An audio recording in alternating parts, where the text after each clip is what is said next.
People who grew up with wealth, what was your "I'm privileged" wake-up call? When I was confused about people on Maui complaining their spouse was at the club, and I couldn't figure out what type of country club would let people like that through the front security gate. This is the funniest comment so far, love it. Seriously, needs more upvotes. I don't care if it's fake.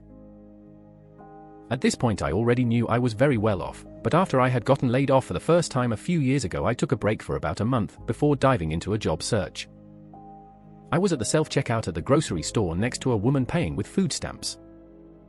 I had recently gotten $100,000 from my grandmother's inheritance and it hit me, I'm unemployed, not even trying to find a job, and I just got a boatload of money because somebody else died.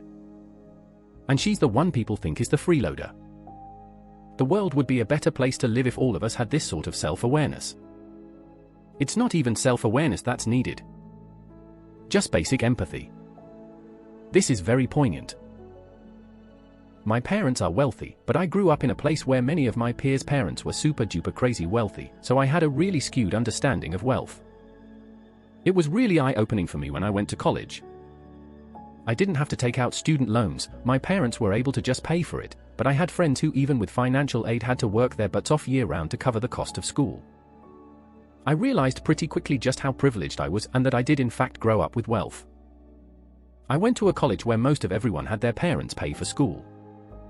I had scholarship and loans to be there. And I also had to work to afford things the rest didn't cover. People were always surprised when I had to go to work and not go out and do fun stuff. Like they couldn't comprehend the idea of it. It made me sad. I always felt like they judged me a little. Not sure if they did or not, but it didn't feel great. I met some people from Hong Kong who were in my university residence in the mid-70s. These kids were putting down roots in Canada, and the plan was for them to play a role in moving the family's generational wealth from Hong Kong. They were planning ahead for when the British lease on Hong Kong ended in 1997 and it reverted to the PRC. These people had no interest in having their wealth become absorbed by the Communist Party. The kids I knew bought mind-boggling stereo equipment and drove cars that looked like concept cars. Their watches looked too large for their wrists, and they often had really nice heavy gold necklaces. They thought nothing of renting a place off campus for weekend parties. That was wealth to me, but expected perks for them. I never mentioned how their easy ways with money quietly blew my mind. When I was a kid, my best friend came to our house for the first time. He kept saying, "Wow." He was really impressed that we had 2 TVs. It embarrassed me enough that I didn't tell him we had 4. 2 televisions? Wow, you must be rich. Oh honey, he's teasing you. Nobody has 2 television sets. I've seen this one. I took my friend to my parents' cabin and he said, "Wow, this is nicer than my house." I had a friend over for dinner. Grandpa cooked his usual steak. I said, "Oh, steak again." My friend called me an ugly name. I grew up in Oklahoma, beef country, and my parents owned a large convenience store. People would trade my dad a side of beef for gas or diesel. We had steak all the time. Meanwhile, my best friend's dad worked for the county roads and her mom was a waitress. They would have 2 boxes of rice aironi as a main dish for a family of 5 plus me. It was eye-opening for me as a kid. Your parents having a cabin wasn't enough, OMG LOL. My family has a cabin. It's a 1970s camper parked in swampy marshland 2 hours from anywhere nice, functional or beautiful, and we go up every few years mostly to replace the top on it. Someday that baby will be mine. Depends on what cabin means. In my state lots of people have lake houses, but they're tiny plywood houses with no insulation and sometimes no plumbing, outhouses and assistant for hand washing, meant to sleep overnight after a day on the public lake. Their great-granddaddy built it 60 years ago, when the Smiths down the road sold off tiny strips of land for cheap on the lake shore. Realizing how having my college tuition covered by parents put me so much farther ahead than everyone else in the long term. I was the friend who needed financial aid, loans, etc. in college. I had a best friend whose was like this, had everything covered. We lived together out of college. I remember when I needed to buy a new car immediately after graduation for my first job, I sat there after it was all said and done and said to her, "Whoa, I now have $65,000 in debt between this car and school. Chump change compared to others. She, whose parents paid for her car and school, looked at me and said, "You did this to yourself." I will never forget how that made me feel, LOL. Wow. That friend doesn't sound very empathetic. This is how my wife and my best friend roommates in college figured out they were wealthy. My roommates all were in program-paid internships that gave them a leg up in their career when they graduated. One day, we were talking about it and they asked why I wasn't in any myself. I told them I had to have a job in order to pay for rent and food, and I still had student loans. Years later, we are still buddies, and they've all commented how they had no idea how lucky they had it and how much respect they have for me for working my way through college. My wife, who was my girlfriend in college, was the same way. Once we were married, we were going over all of our finances and she saw my student loans and credit card bill. At first, she was a little upset at the credit card bill and didn't understand why I didn't just pay down the balance each month. I told her it was because I had to do what I had to do to make ends meet. I wasn't getting any financial support from my parents. She realized that, though her parents weren't just giving her money every month, they were compensating her for good grades throughout her entire life, from grade school through graduate school. She also had her parents' card that she would use for gas and emergencies. She didn't realize how much that all adds up though. She is an absolute gem, though, and her parents really taught her how to be financially independent and healthy, so we both tackled getting my credit cards paid off first, then worked hard to pay off my student loans so that we had zero debt. But she had a newfound respect for her parents and what they did for her, and her peers like myself who were not as fortunate. Becoming an adult and realizing that I have extremely good role models as parents, because when they have disagreements they talk them out and I have never ever heard them argue or badmouth each other. I also realized that as a kid my parents got me mental health help that I needed even though it was expensive and continued that care for as long as I have needed it. A third one that doesn't seem like much but has had a huge impact was being taught financial literacy from a young age to budget my money and only buy the things I really want. Having good parents is definitely a privilege. I have an uncle who has money. I was a wild madman of a kid, had a lot of psychological stuff going on and had lots of legal issues from the time I was really young, from 11 onwards. I spent about 10 years going in and out of juvies and jails and had a bunch of court cases. Every time I was in court, I had a private lawyer. And these lawyers would fight for me. You could not violate my rights because my lawyer would make a scene about it. You could not attempt to intimidate me into a plea deal, regardless of whether I even did something or if it was one of the cases where I was falsely accused, because my lawyers would fight right back and challenge the prosecutor to take it to trial, and then the prosecutor would generally give up because they knew that they couldn't actually prove that particular allegation. The reason that I didn't end up in prison, despite my various attempts to, is because of the lawyers. My uncle also paid a lot of money to get me into treatment programs or rehab, put me into a really good school, got me counselors, got me everything I needed, and he saved my life and I turned out to be just a normal, chill person by my early 20s. I met so many people in the system who will never have any of that, people who need help and who will never receive it. The system does nothing in terms of root causes of criminality, it does nothing to prevent recidivism. It does nothing. Court is nothing but a chess game on a conveyor belt and people get screwed over every day. I'd also like to point out that I'm not disparaging public defenders. There are many passionate public defenders who do excellent work, but their caseloads are too damn big. They cannot allocate endless time to a person's case because they don't have the time. Public defense needs way more funding than it gets. That's definitely an example of privilege I've never heard before. And a very interesting perspective. Thanks for sharing. Every summer, I went to 8 weeks of overnight camp or some other cool summer program, a 30-day bus tour across western US, 3 weeks in Australia. I had no idea what those cost at the time. This is how I found out we didn't have money. I begged my mom to send me to an overnight camp. Disney and Nickelodeon shows made it seem like a normal thing that all kids did in the summers. My mom called one and that shit was like $2,000 in the 90s.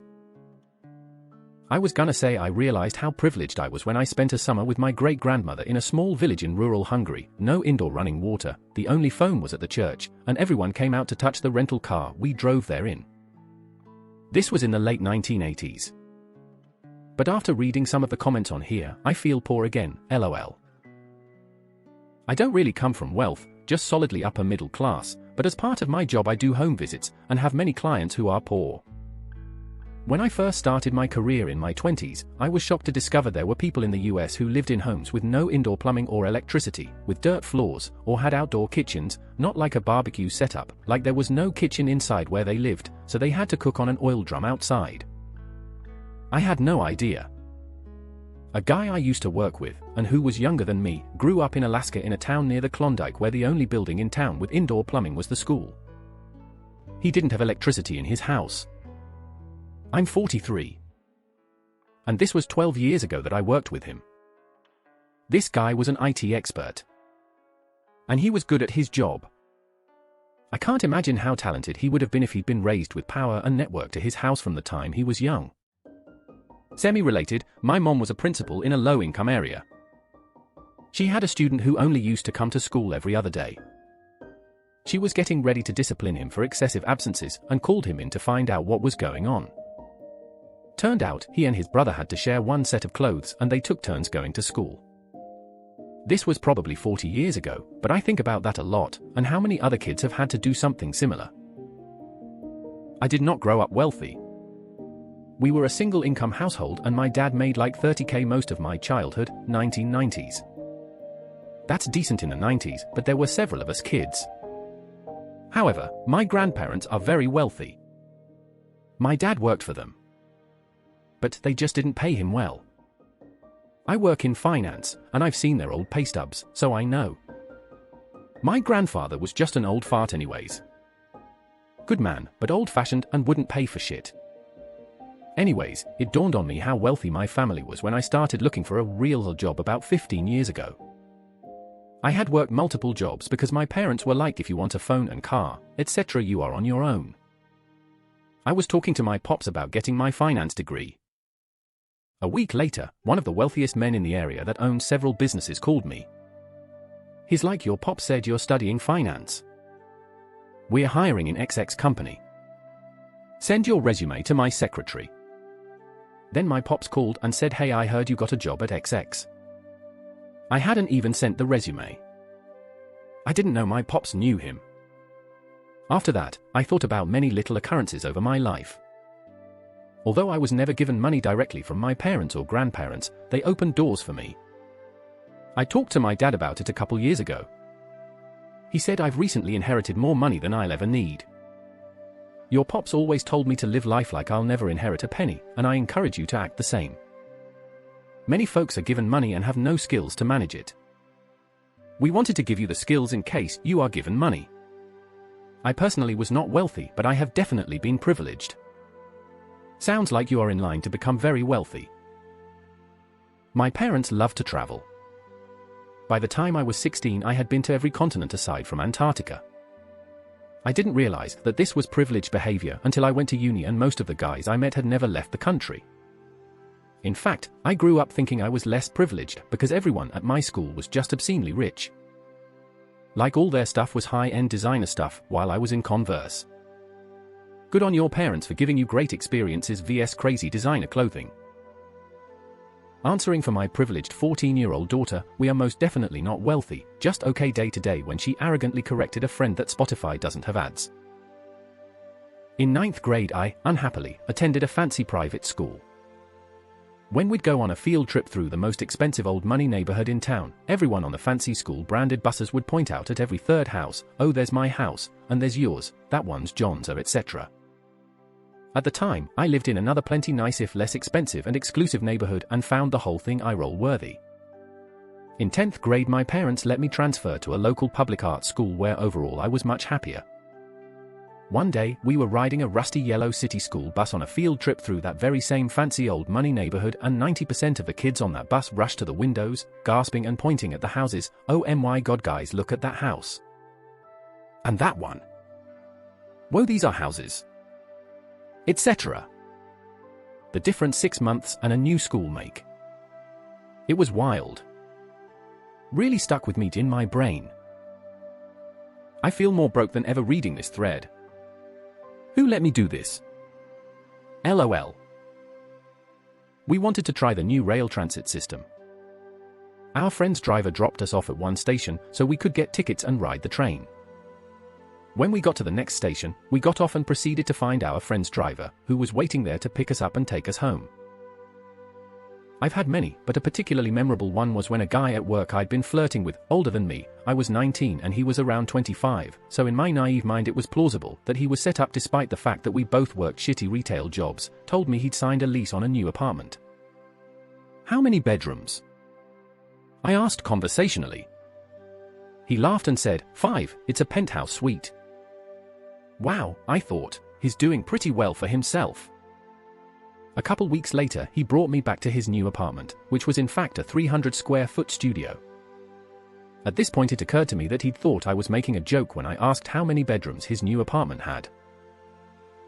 When I went to my husband's parents' house for the first time, after dinner the mom wheeled in a dishwasher and hooked it up to the kitchen faucet.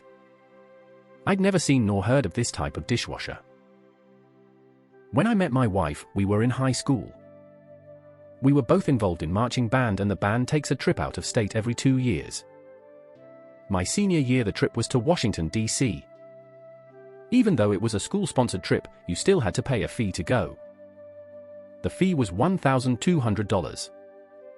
That covered the whole trip as far as room and board, airfare, bus rentals. Pretty much everything except if you wanted to buy personal stuff. You could make like 6 payments or something to make it more affordable for folks. I remember my mom just wrote me a $1,200 check like it was nothing. When talking to my wife, she wasn't even my girlfriend at the time, just a cute girl with a big booty. She was saying she didn't even know if she could go because $1,200 is a lot of money. I was like, just have your parents write a check. Easy. She looked and was like, yeah, my parents don't just have $1,200 to drop like that. Turns out a lot of other parents didn't either. When the paid up list came up, only me and maybe 2 other kids were fully paid up by the time the first payment was due. There's other things, but that's one that sticks in my brain. I had no idea this girl I was talking to was gonna be my wife, which is cool too. I married me that cute girl with a big booty and we're poor together.